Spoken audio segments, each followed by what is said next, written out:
नमस्कार दोस्तों, स्वागत है हमारे चैनल स्टडी मटेरियल में। और हम बात करने वाले हैं जूनियर एडिट परीक्षा को लेकर। दोस्तों, हमने लास्ट वीडियो में बात की थी कि आयोग की मनमानी को लेकर, कि आयोग किस तरह से जो है परीक्षा की सिलेक्शन प्रक्रिया को लेकर मनमानी कर रहा है, ठीक है ना।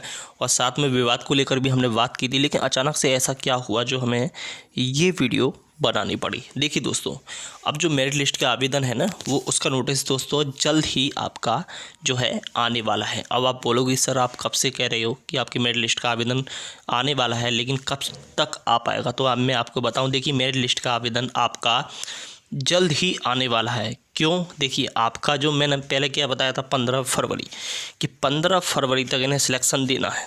मैंने यही बोला था ना आपसे जो 2-3 वीडियो पहले।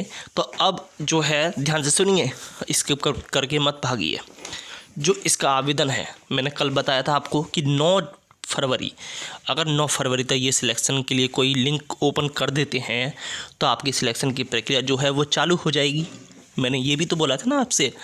तो देखिए, अब जो है आयोग जो है तैयारी कर रहा है किस चीज़ की, वो ध्यान से सुनिए। वो तैयारी कर रहा है आपके लिंक को ओपन करने की, यानी जो पोर्टल है, इसका पोर्टल जो किसका, मेरिट लिस्ट के आवेदन का जो पोर्टल है वो अब आयोग ओपन करने वाला है। क्योंकि उसे भी पता है कि अगर ये वैकेंसी पूरी नहीं हुई तो उसके ऊपर सवाल उठने वाला है।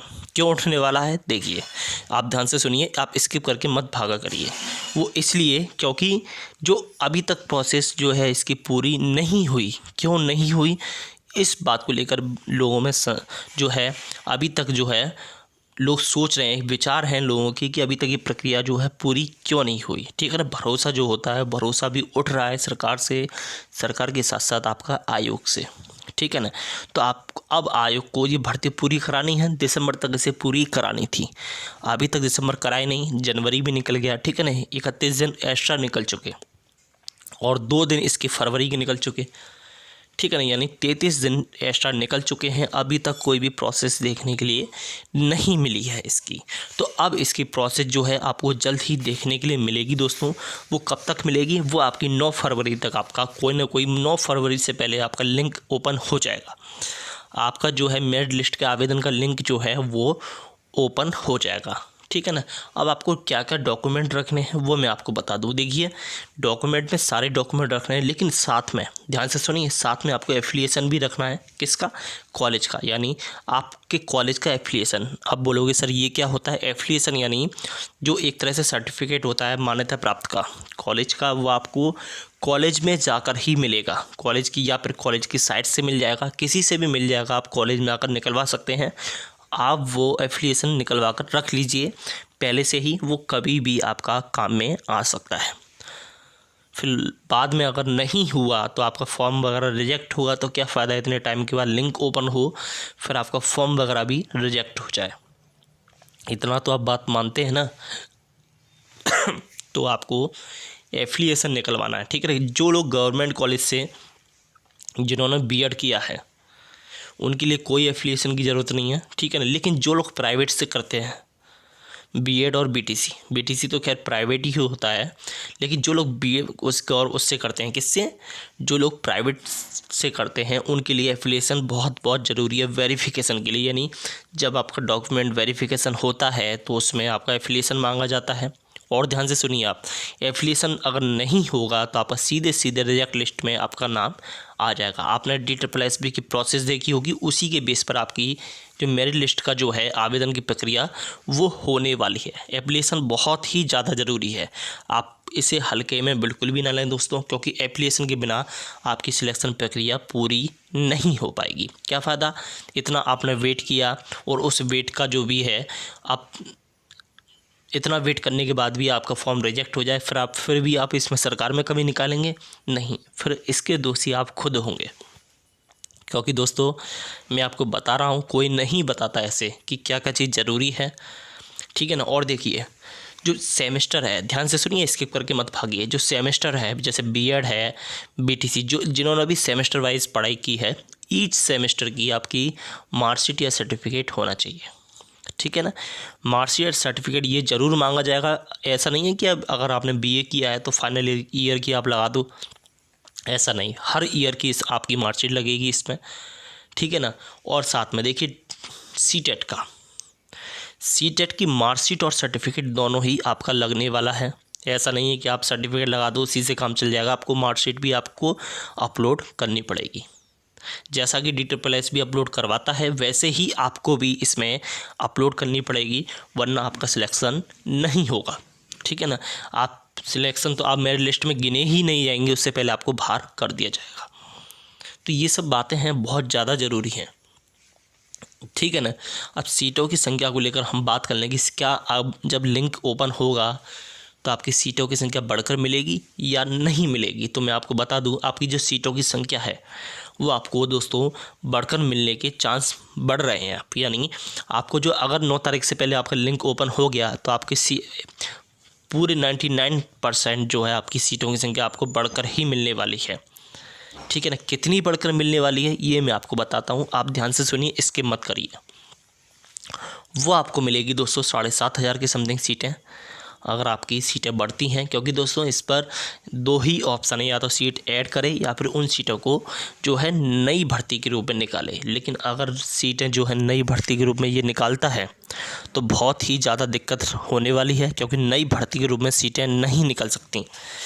अगर नई सरकार आती है तो दोस्तों बहुत सारे रूल्स एवं कायदे वगैरह जो भी होते हैं तो उनके चलते ये नई भर्ती इतनी जल्दी नहीं निकलने वाली, मैं आपको बताऊं। इसलिए जो सीटें हैं इसी में ऐड हो जाएं तो ज़्यादा बेटर है, क्योंकि दोस्तों आपको भी पता है, आपसे पहले आयोग को पता है, क्योंकि उसने रिजल्ट जारी किया है, उसने लिस्ट जारी की है, तो उसे पता है कि कितने गुना कैंडिडेट इसमें पास हुए हैं सीट के मुकाबले। 1504 सीटें हैं, 45,000 लोग पास हुए हैं। तो इसमें मतलब कम गुणांक वालों का तो कोई सवाल ही नहीं है, वो तो बिना मेरिट लिस्ट के ही बाहर हैं सीधे। एक तरह से कहा जाए कि इसमें बीएड वाले तो बिल्कुल ही नहीं है, बीटीसी वालों का ही सिलेक्शन है, क्योंकि दोस्तों उसमें उनकी परसेंटेज ही इतनी होती है कि अब आप सब जानते हैं 70 तक ही बीएड की जो है परसेंटेज होती है। 70 से ऊपर जो भी परसेंटेज होती हैं वो सब आपकी बीटीसी वालों की होती है। तो दोस्तों जो सिलेक्शन की प्रक्रिया है तो एक तरह से कहा जाए तो वो बीटीसी वालों के लिए है। बीएड तो वैसे भी बीएड का नंबर तभी आ पाएगा, जो लोग बीएड किए हुए हैं वो तभी सिलेक्ट हो पाएंगे जब सीटों की संख्या बढ़ेगी। तो मैं बीएड वालों से रिक्वेस्ट करता हूँ कि वो आगे ये पढ़ाई जारी रखें, क्योंकि देखिए अगर इसमें सीटों की संख्या नहीं बढ़ी, सीटें जो नहीं बढ़ी, तो आपका सिलेक्शन बिल्कुल भी नहीं होने वाला। भले ही बीएड जूनियर के लिए है, लेकिन बीएड इसमें भी आप बाहर हो जाएंगे सीधे सीधे मेरे एकेडमिक की वजह से, ठीक है ना। तो आपको क्या करना है, आपको दोस्तों तैयारी करनी है। आपके लिए सबसे अच्छा ऑप्शन है DSSB का, आप वो नहीं समझते, सबसे अच्छा ऑप्शन है DSSB का। वो वैकेंसी आपकी निकलने वाली है, जल्द ही निकलने वाली है। अब देखिए फरवरी में पीजीटी की DSSB निकलने वाली है, और मई में आपकी टीजीटी निकलने वाली है DSSB की, और पीआरटी जो निकलेगी वो जून में निकलेगी। तो बहुत अच्छा ऑप्शन है और काफ़ी फास्ट प्रोसेस होती है DSSB की, ठीक है ना। कोई झंझट नहीं, कोई विवाद नहीं, टाइम टू टाइम जो है प्रोसेस आपकी चलती है। तो आपको कुछ भी नहीं करना, आपको पढ़ाई करनी है। 2 पेपर होंगे 2 घंटे के आपके, ठीक है ना। ये 100 नंबर का आपका पेपर होगा, उसमें से आपका सब्जेक्ट वाइज, और 100 नंबर का आपका होगा जनरल स्टडी का, ठीक है ना, जिसमें मैथ आएगी, जीएस आएगी, रीजनिंग, हिंदी, इंग्लिश सब आएगा उसमें, ठीक है ना। तो आपको बस वही तैयारी करनी है, आपको कहीं भी नहीं जाना। और अगर आप तो और आपका इसी साल सिलेक्शन हो जाएगा, अगर आप मन से करते हैं। अपनी सब्जेक्ट आप तैयार रखिए, ठीक है ना। अपनी सब्जेक्ट को आप जो है कतई भी ना छोड़ें।